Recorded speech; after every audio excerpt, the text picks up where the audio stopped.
to Matt Reacts to Wrestling. I'm Matt and I'll be reacting to Raw, SmackDown, NXT, and anything else that takes my fancy. Starting off the very first show, welcome to episode 1, and I'm going to go back a few weeks to an infamous show. If you're a wrestling fan, just the WWE, you still might have heard of this. If you're a wrestling fan in general, you definitely will. The Dominion show from New Japan, a couple of weeks ago, as I said, the main event, Kazuchika Okada versus Kenny Omega 2. After their amazing match in January, I was so looking forward to this show. Not a big follower of New Japan, watched the last couple of Wrestle Kingdom events, a little bit of the G1. I do want to try and cover a bit of it here on this channel if I get time, but I do want to just start off there because it's such a noteworthy match and such a great card. And I did just want to say, if you are just a fan of WWE, you owe it to yourself to watch this match, or at least highlights of this match. New Japan, a much stronger style, much more designed for adults. There's more adult content, there's just more big spots, dangerous spots. There's not loads of blood or anything, but these guys are trying more actively to make this look painful, and damn it is more painful at a lot of the spots. This match, Dave Meltzer, the wrestling authority insider guy, kind of broke his own 5-star system in January by rating this match officially 6 stars. A couple of other matches I think he has mentioned or said they're better than 5 stars, but this was the first time that it really happened in modern time where it was fully acknowledged that this was him going over his own 5-star system. And this match scored 6.25 stars, so where does he go from here? Because, spoiler alert, the finishing match was a 60-minute draw. These guys have obviously set up for a rematch. As much as I thought Kenny would win the title, now I'm even more amazed to see where they're going to go from here. So if you haven't watched that match, please do. Also from that show, Kushida versus Takahashi for the IWGP Junior Heavyweight title, an incredible match as well, and I didn't think that could be topped. In some ways I actually preferred that match to Kenny and Okada.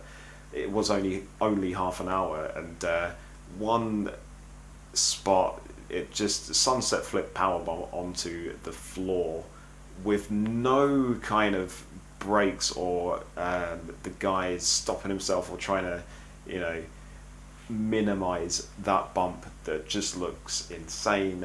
Those guys are insane, they're superstars. You gotta watch a bit of New Japan. But I'm mainly going to talk about WWE. Go back to the last pay-per-view event, which was Money in the Bank. A lot of controversy with the women's Money in the Bank. My thoughts, I've not got a problem with Carmella being a heel and using heel tactics to win the first ever women's Money in the Bank.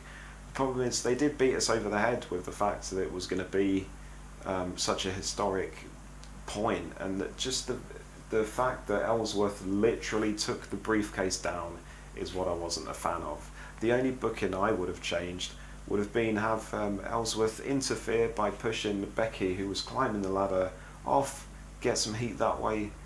Becky nails Ellsworth, the little slug that he is, as she has done on occasion, and offer the distraction. Carmella can take Becky out, climb the ladder, retrieve the briefcase, get that great visual, get the right kind of heat, and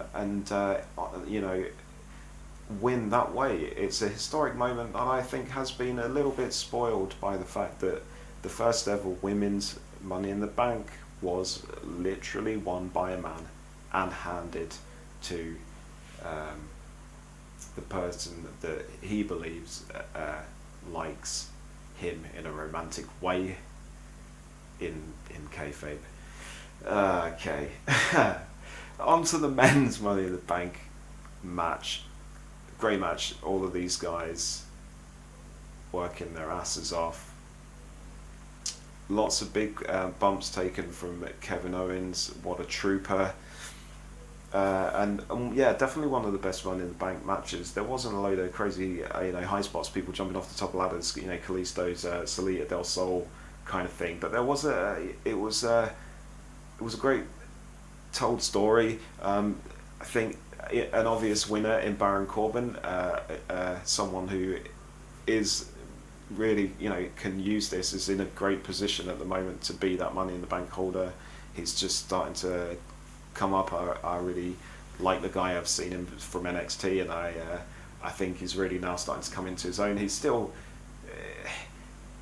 not the greatest in the ring, and the crowd aren't like super hot on him. But this is why he has a Money in the Bank briefcase. This will, I think, get him over. It's really good when he's on Talking Smack, and I think now that they're going to push him into that main event scene, I think it's interesting. But the match itself, amazing match. Spot of the match, got to be obviously AJ and Nakamura face to face, not for the first time, but for the first time, in a high stakes match. The crowd really loved it. I think a lot of the crowd do know their history. A lot that don't just want to see these guys go at it, and they went at it for a short time, and for the short time they did, man, it was exciting. I really hope they hold this match off for as long as possible. Build it up and build it up. Shinsuke said on Talking Smack in his first Talking Smack appearance, which was kind of, okay.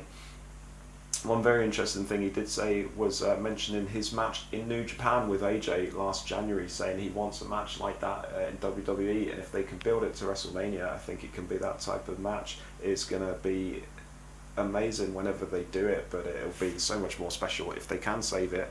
And these guys need to kind of, that no turns need to happen. There doesn't need to be any animosity between them. Obviously, there hasn't been any mention of it since, so I think they're smart to leave it alone for now. Both guys are feuding with different people for the time being. And yeah, when they eventually pull the trigger, it's going to be a huge moment.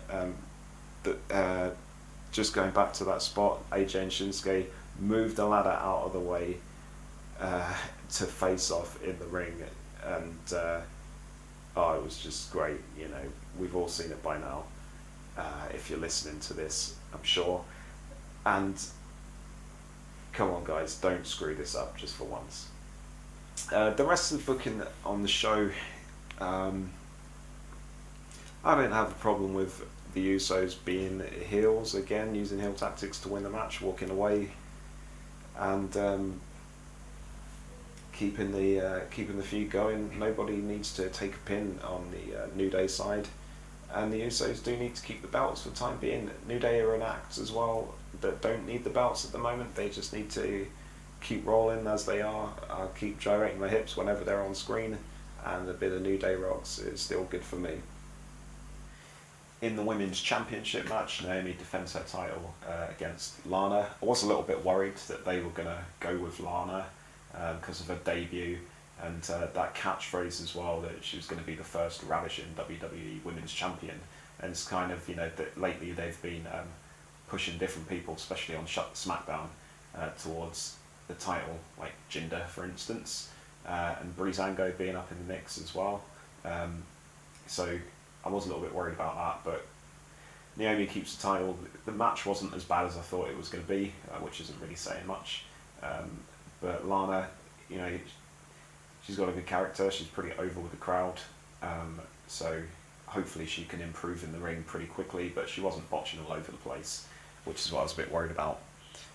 So that was good. Naomi, I like her as a champion. I love her story. She really has worked really hard to get where she is. And after the injury, winning the title back at Mania, absolutely awesome. Knowing how things go down on SmackDown, Lana and Naomi for the title one more time next week. Hopefully Naomi is going to look strong again and just prove herself to be a fighting champion.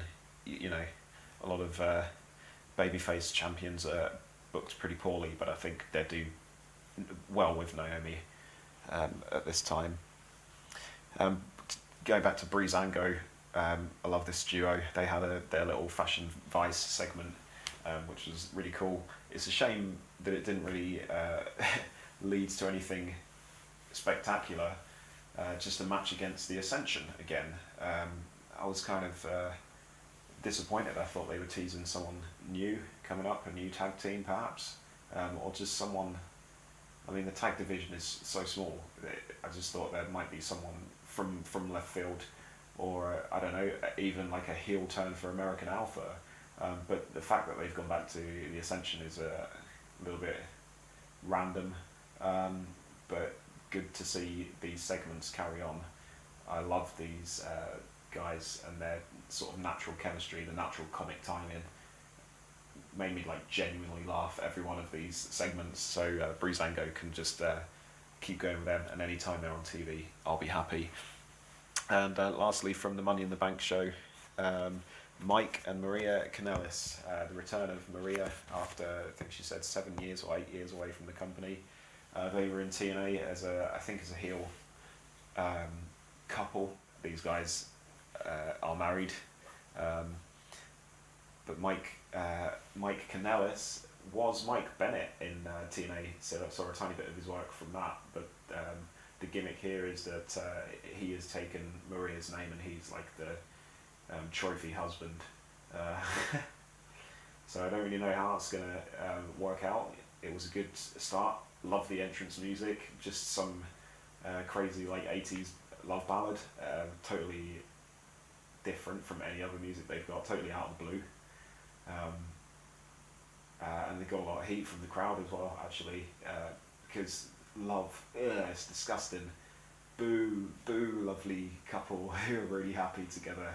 How dare you try and spread your positive vibes throughout, but obviously there is some kind of agenda.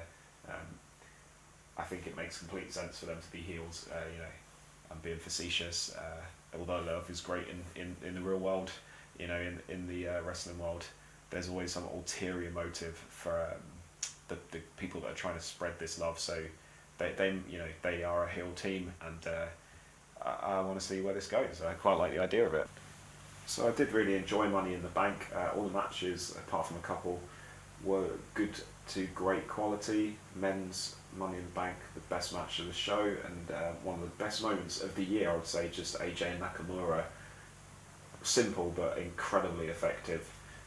Women's match also good, and with the next one coming up next week, I'm sure they'll do a few more dangerous spots, because they didn't go completely over the top here in the match, and despite the controversy at the end, I did enjoy the match and the show overall. So that's it. That's episode 1 in the can. Matt reacts to wrestling. Any feedback from the dozen people that listen to this would definitely be welcome. And as soon as you finish listening to this, you can go on to episode 2, which is my thoughts on Raw and SmackDown from this week and NXT. So hopefully I'll see you on the next episode.